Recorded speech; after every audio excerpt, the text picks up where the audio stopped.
Welcome to Pokemon Forever. I'm your host, the Pokemon Guy, and before we get on with the very first review, I want to specify some things here.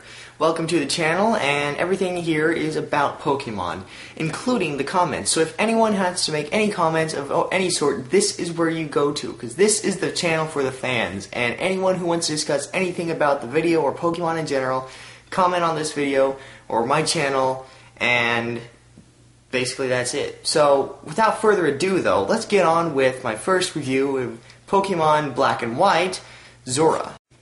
Okay, so let's take a look at this. First off, as you can see, Zorua, if that's how you say that, is a basic Pokemon, of course, and it's also a Dark type, and with an HP of 60, which really is about average for nowadays. And let's take a look first of all at this artwork here. As you can see, it's a strange little fox-looking Pokemon, which, as you can see by its stats down here, we'll see in a minute, it is supposed to look kind of foxy-looking, but kind of purpley black with red on its head. And I know everyone knows what this looks like already, but I'm just going to take a look at it anyway. And so, yeah. Now, I'm sure you'll notice how this card is basically just black with, well, yeah, that's basically just black. And as you can see, it's got this sort of golden borders as they used to have back in the olden days. And if you haven't noticed by now, the black and white cards seem to be going back to that old school way of look to them, which I'm really getting into. And I can't wait to see some more of the first generation Pokemon made into this black and white card sort of style, because it'll really, you know, take me back to the good old days, eh? Now, for its biography, it says, to protect themselves from danger, they hide their true identities by transforming into people and Pokemon, as I'm sure was represented in the movie with Zorua. Man, I can't say that right. Zorua? Seriously, how do you say that? But enough about the artwork. Let's take a look at the actual mechanics of the card. Nothing about this card as a playable card really is too awful as far as I can tell. It takes 2 energy to do an attack of 30, and it can also just do nothing if you flip a coin and it comes out tails. So that is kind of a lousy attack, and seeing as how it's the only one, yeah, that's kind of a downer. But at least it does take 2 energies of any sort, which is very cool, and I think works pretty well. Now, as you can see, it's got a weakness and a resistance.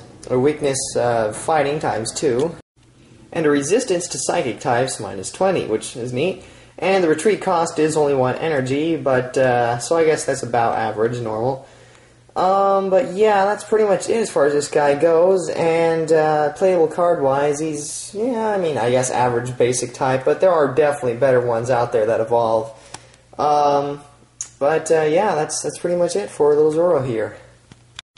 The artwork's pretty nice, and I love the old school style of card, but the attacks don't really give it much, and surely when you're playing it, that's kind of the point. But what I do like about this card as a playing card is it does have, well, colorless energies, which means you can use it with any combination.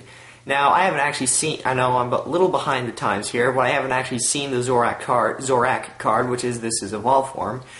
So I don't know if that continues on with it as well. If it does, that would give you a very strong reason for having this in your deck if Zorak is a good enough card to, you know, what to have. But as far as this little guy goes, on his own, by himself, it's or her, I don't know, it. But it's a pretty nice little card, and it looks nice anyway, and I just really love the old school look of it. I just really do like it.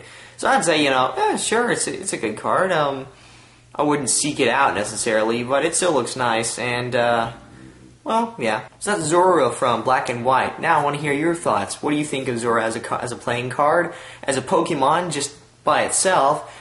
And, well, what do you think of the artwork on this one? Do you like it? Do you not like it? Are you a fan of this person's artwork? Because I believe he's done a lot. He's done several before as well. So that's the question for the comments.